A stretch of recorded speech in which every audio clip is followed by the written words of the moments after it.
Buenas tardes. Siguiendo con la reunión de Cardioimagen 22, vamos a comenzar un nuevo QCQ. ¿Qué técnicas, cómo lo hago y qué decisiones tomo?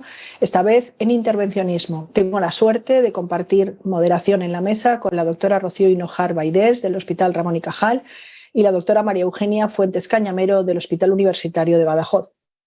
Vamos a comenzar con un QCQ patrocinado, un módulo patrocinado por Abbott, en concreto QCQ en MitraClip y TriClip. Va a empezar la doctora Carmen Garrote Coloma. Tenemos la suerte de que es una experta en patología mitral, en reparación mitral, terapia borde-borde, de la que todos hemos aprendido mucho a lo largo de los últimos años y de la que seguro vamos a seguir aprendiendo en la charla de hoy. Carmen, cuando quieras, reparación borde-borde en anatomía mitral compleja. Puedes empezar. Muchas gracias. Gracias a la organización por haberme invitado para hablar sobre la reparación borde a borde en anatomía mitral compleja. Estos son mis conflictos de interés en relación a lo que vamos a hablar hoy. Y parece mentira, pero va a ser 20 años del implante del primer MitraClip en humanos. Y en estos 20 años ha habido una gran evolución, una evolución científica con la aparición de estudios que demuestran cuáles son los principales pacientes que se benefician de esta terapia y también con una evolución técnica en los dispositivos desde los primeros prototipos hasta la generación G4 actual con 4 posibilidades de tratamiento con diferentes anchuras y largo de los brazos y la aparición también de otros dispositivos borde a borde como es el Pascal. De tal manera que hemos pasado de tratar la válvula ideal, que es la válvula Everest, una válvula de un área grande, con velos muy grandes, de defectos centrales, a válvulas más complejas.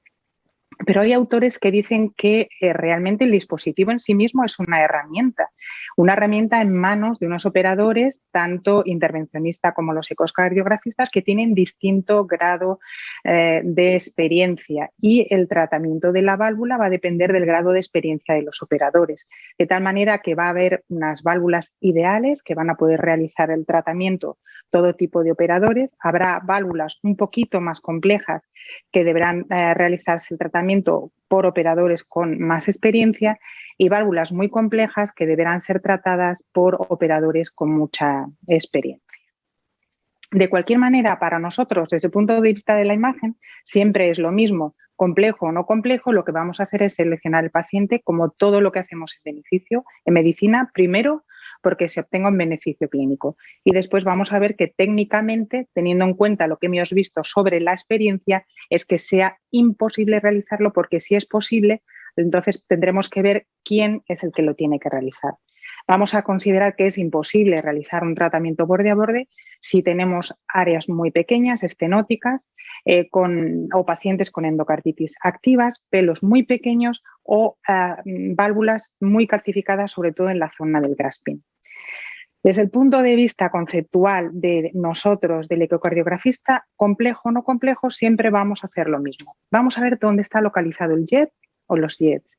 Vamos a ver cómo son los velos, sobre todo el velo posterior, qué tamaño tiene, qué movilidad tiene, si tiene calcio. Vamos a ver de qué área partimos. Normalmente lo vamos a hacer planimetrando en 3D. Y vamos a ver de qué altura partimos de la fosa, para lo cual vamos a medir cuál es la altura total de la fosa para ver más o menos dónde vamos a realizar la punción. Y con todo esto, antes de entrar en la sala, pero juntos, el intervencionista y nosotros, tenemos que tener una idea clara de lo que vamos a hacer. Tenemos que tener un plan de acción en el que vamos a determinar dónde vamos a tratar la válvula, más o menos de entrada cuántos clips calculamos que vamos a poner, qué tipo de clip vamos a utilizar.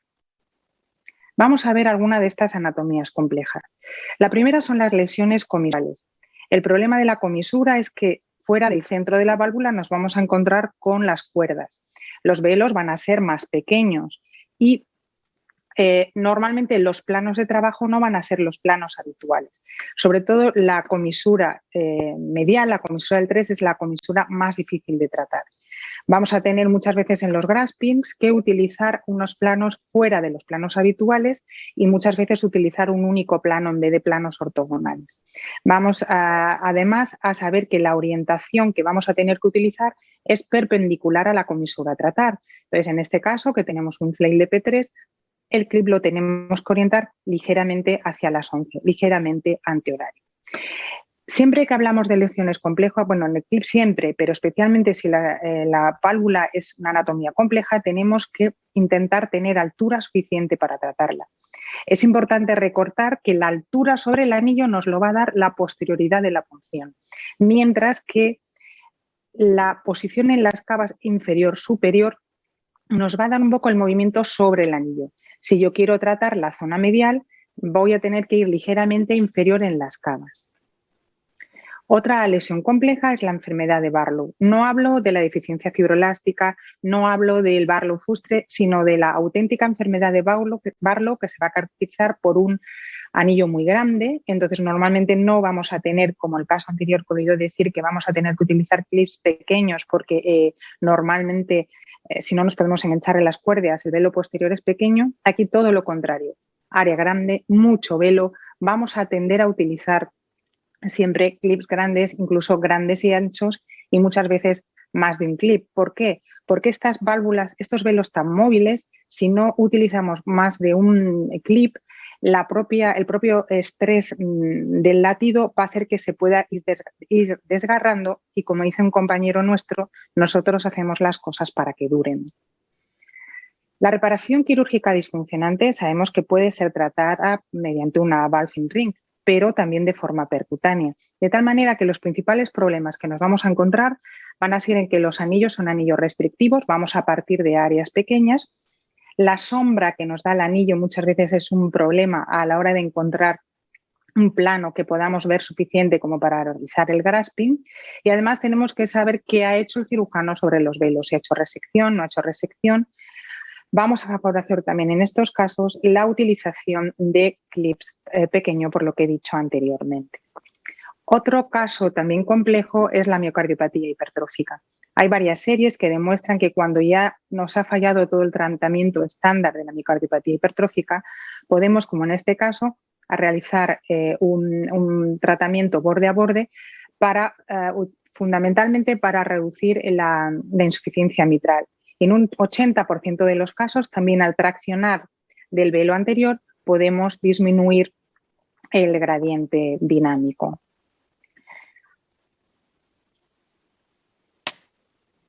Perdón. Otro caso complejo es el shock cardiogénico. Pacientes con insuficiencia mitral aguda, que es absolutamente imposible estubarles o darles el alta, se pueden beneficiar del tratamiento de la insuficiencia mitral aguda y cuanto antes mejor, como demuestran varias series, alguna de ellas realizada por grupos españoles. Este paciente tuvo una complicación mecánica por un infarto con una comunicación interventricular que tratamos de forma percutánea mediante un dispositivo de cierre de CIV, pero además desarrolló una insuficiencia mitral severa que se benefició del tratamiento con dos dispositivos MitraClip. Nunca habíamos visto tantos clips hasta que aparecieron las técnicas 3D en imagen. Definimos un cleft como una hendidura que aparece en el borde del velo y tiene que ocupar al menos el 50% del mismo. Sobre todo en las tipo 1, en los anillos grandes como de las miocardiopatías dilatadas o la fibrilación auricular de mucho tiempo, de evolución, no forman parte propiamente del mecanismo de la insuficiencia mitral, pero tenemos que saber que existen porque si los distorsionamos podemos aumentar mucho más la insuficiencia mitral. Hay una técnica que se llama la técnica convergente que lo que hace es utilizar dos clips a ambos lados del cleft. El más medial deberá orientarse ligeramente antihorario y el más lateral ligeramente horario.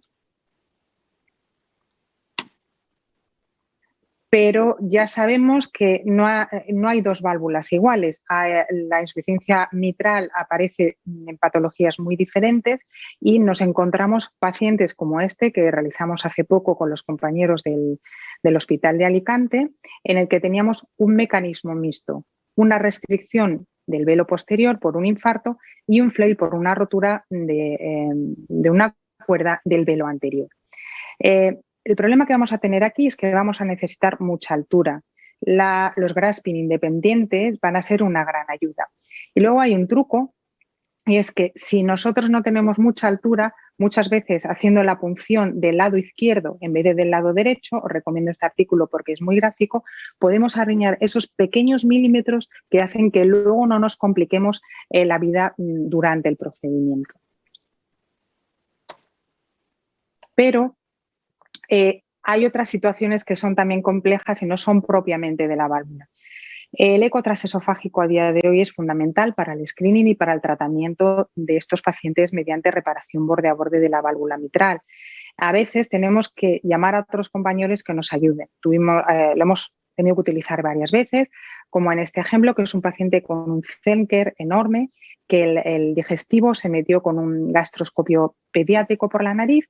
Continuamente nos metíamos hacia el divertículo de Zenker hasta que él mismo nos lo tapó con el gastroscopio para poder avanzar la sonda hacia el esófago y poder realizar el procedimiento de una forma segura.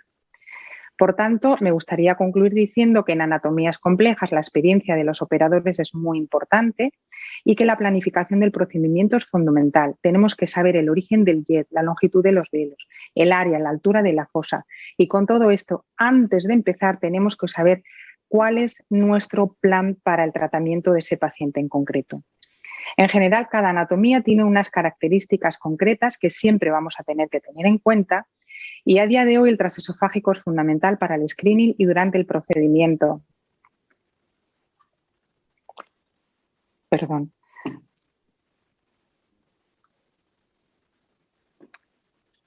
Durante el procedimiento.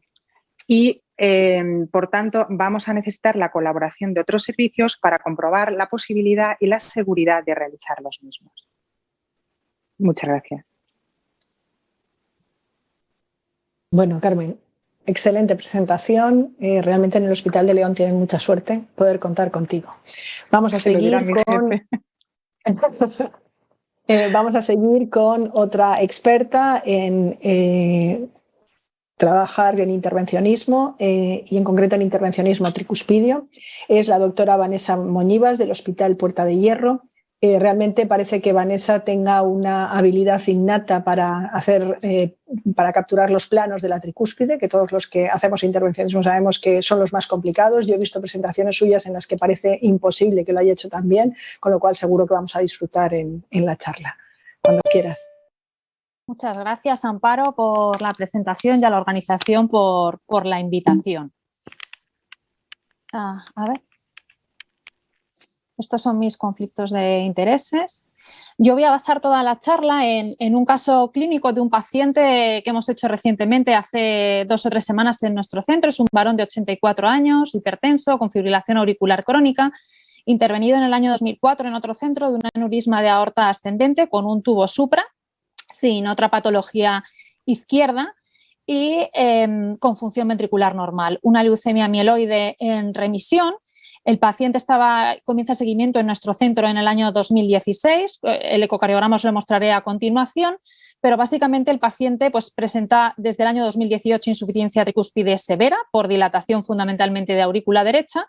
Ha estado asintomático hasta hace 9 meses, en el que de forma progresiva ha comenzado con disnea y síntomas de insuficiencia cardíaca derecha, que a veces sabéis que son difíciles de identificar, con edemas, ligero dolor abdominal y aumento progresivo de diuréticos con espironolactona, furosemida, atenolol y clortalidona. Varias visitas al hospital de día y por ello se nos refiere a la unidad de valvulopatías para valoración.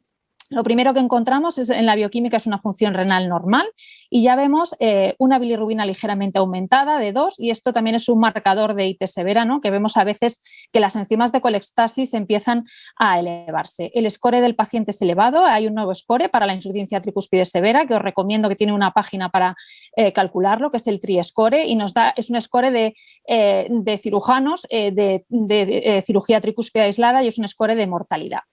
A todos nuestros pacientes les realizamos un cateterismo derecho cuando los vamos a intervenir para descartar la existencia de insuficiencia de hipertensión pulmonar precapilar.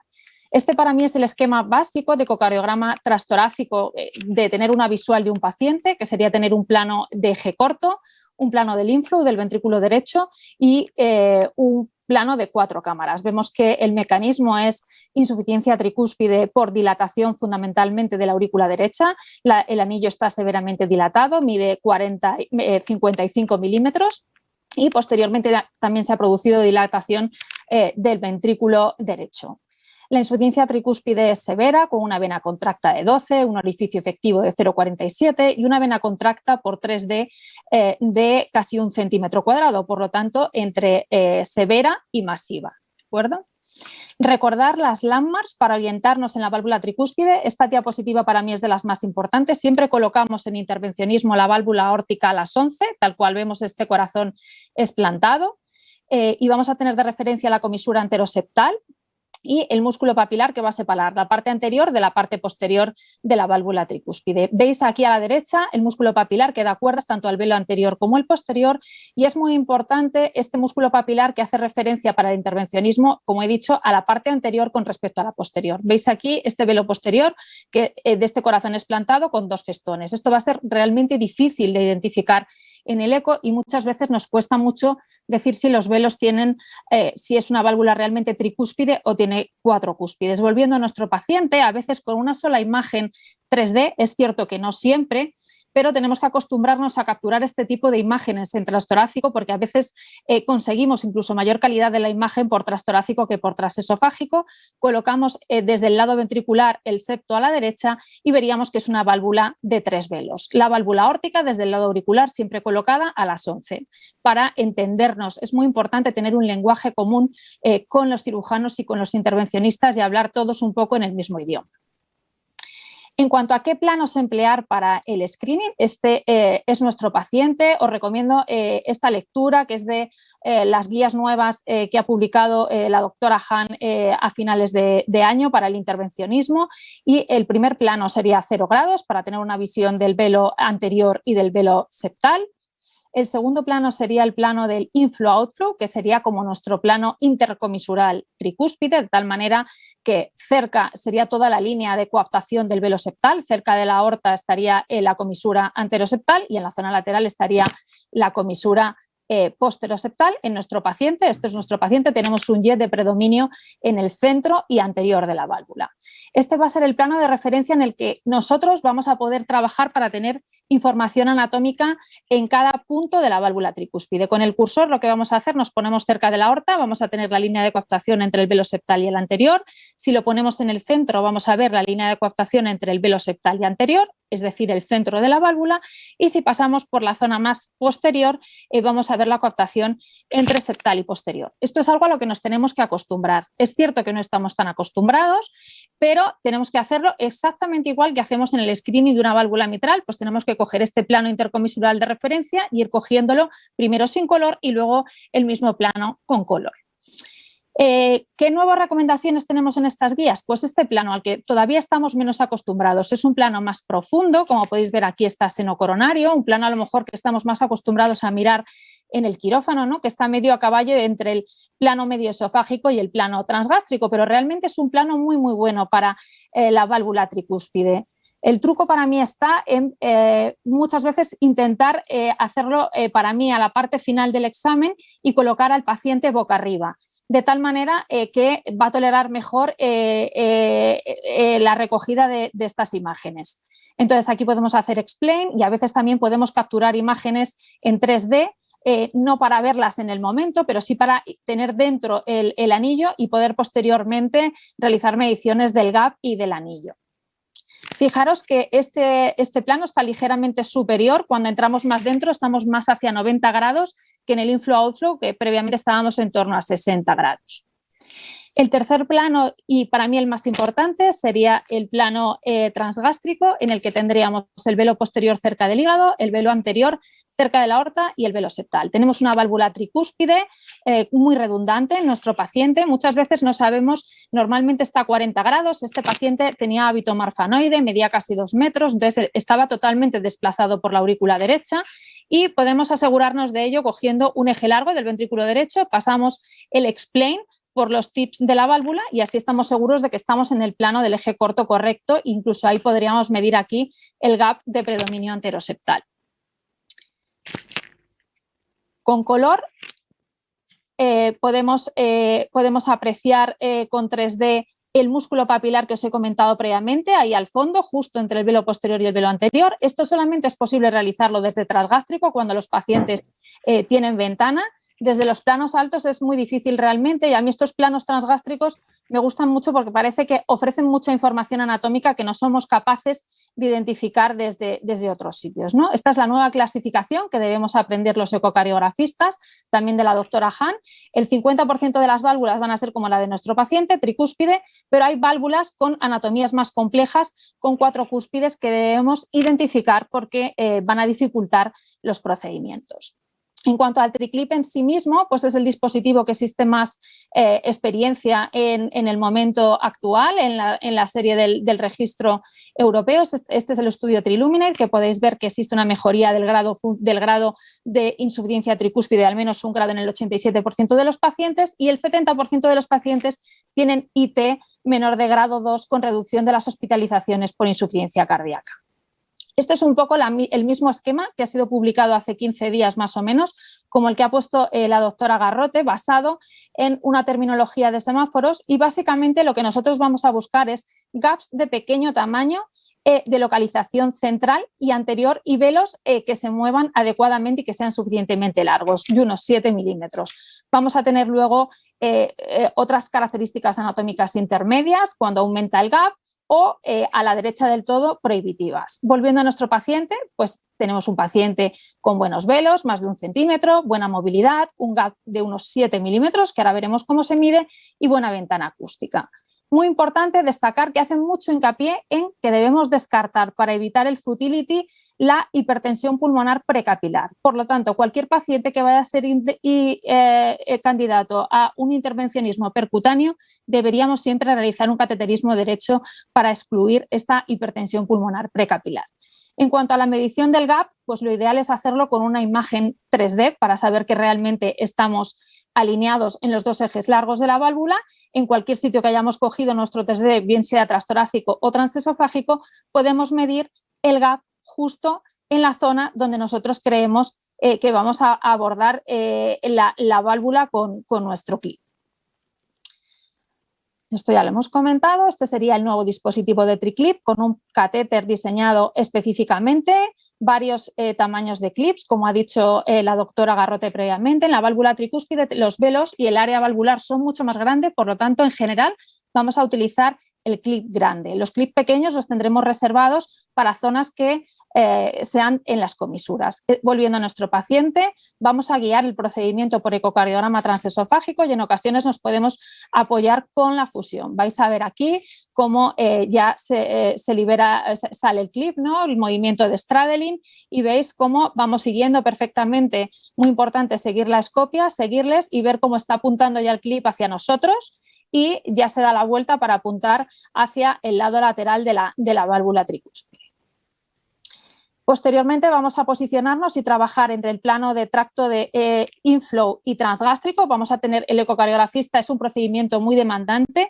Vamos a tener que estar entre este plano y el transgástrico todo el rato, subiendo y bajando para orientar el catéter en dirección anterior o posterior, lo que el hemodinamista considere, y posteriormente orientar el clip. Las imágenes 3D son muy difíciles de obtener dentro del procedimiento, sabemos que nos piden muy poco tiempo, ¿no? Entonces lo que utilizamos es transgástrico para orientar, en este caso en la aurícula, y posteriormente chequear, en este caso, que podemos en la aurícula podemos chequear las gripes. Podemos utilizar, como ha dicho la doctora Garrote previamente, el grasping independiente, que en la válvula tricúspide es todavía más útil que en la válvula mitral. Este sería nuestro paciente. Aquí podéis ver, pues para implantar un clip en esta posición anteroseptal tenemos que buscar un plano de grasping. No en todos los pacientes es el mismo, a veces tenemos que ir buscando, barriendo dónde creemos que va a estar, normalmente entre 130 y 160, pero a veces pues, nos tenemos que buscar las vueltas, ir a esos planos más profundos y cada paciente realmente es distinto. Posteriormente cerramos con color, perdón, y perdonar.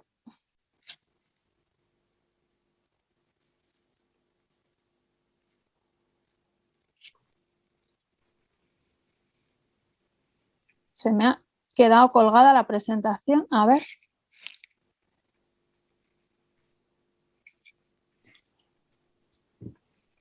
Se ha quedado la presentación colgada. No sé si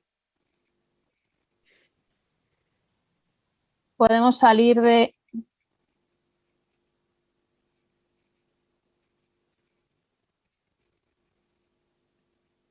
Si se puede coger el control desde la sala para intentar Pues, reactivarla.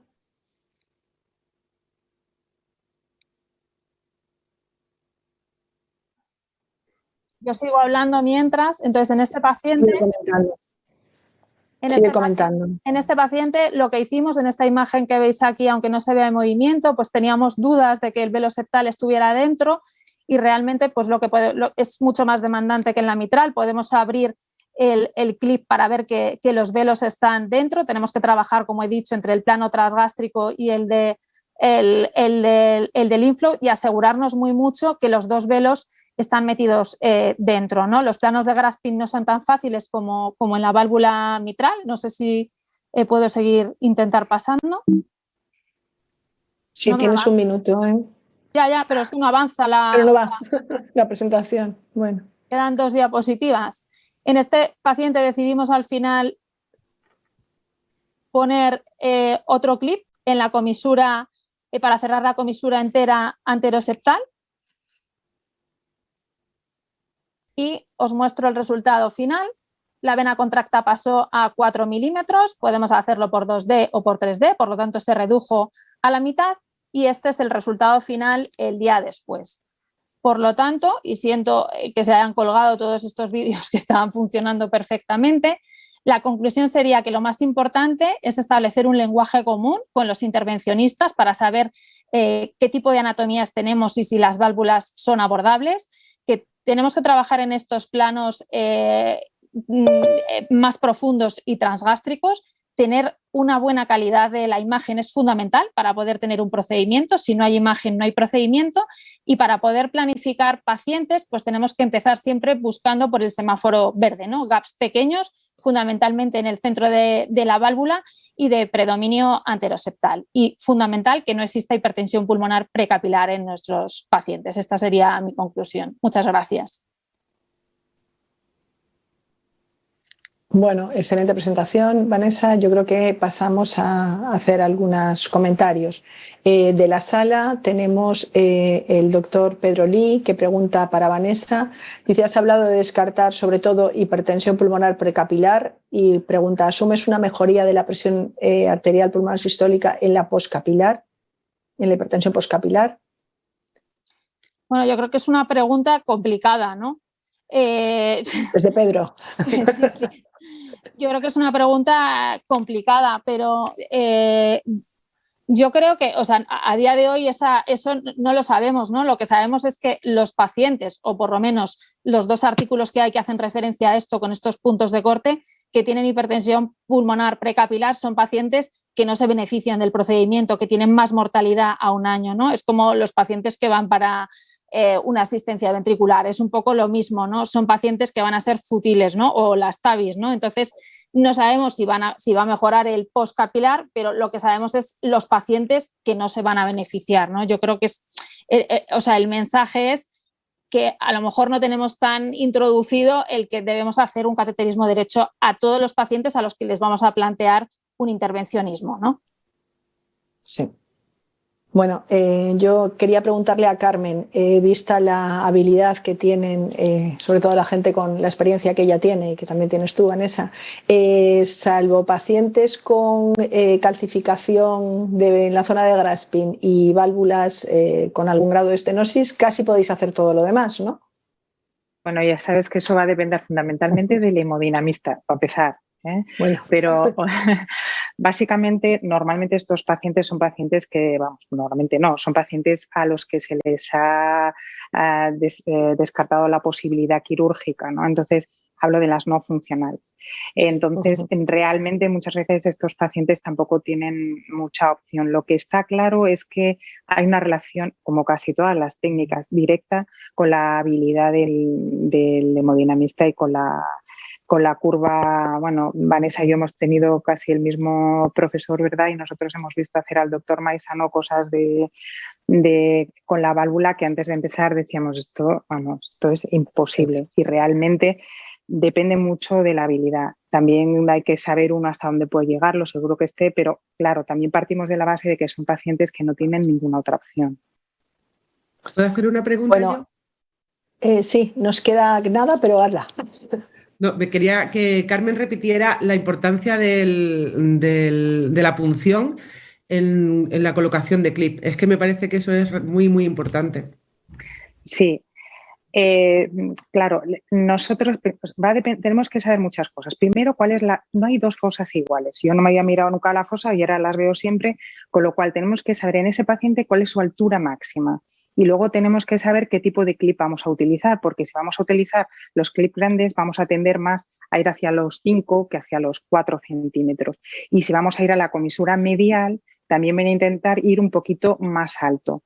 Y luego hay un concepto erróneo, es la altura en la fosa lo da lo posterior que vayas en antero-posterior, mientras que si vas vena cava superior, vena cava inferior, lo que haces es estar moviéndote sobre el eje lateral medial de la válvula. Entonces, si yo quiero ir a una comisura medial, me tendré que acercar más hacia la vena cava inferior, pero eso no significa que bajo de altura, porque como hemos comentado, la altura no le da la altura en las cavas, que a veces es un poco confuso hablar de vena cava inferior. No quiero decir que estoy pinchando más bajo, sino que mi orientación es diferente en lateral medial. Gracias. Muy bien, bueno, lamentablemente tenemos que cerrar. Tenemos unas ponentes estupendas, hemos disfrutado de la mesa. Yo creo que el mejor resumen de esta charla es que hay que conocer bien las válvulas, hay que conocer bien la anatomía cardíaca y establecer una buena comunicación con el hemodinamista para poder trabajar y hacer todos los casos. Vale. Muchas gracias. Gracias. Bueno, cerramos y pasamos al siguiente módulo.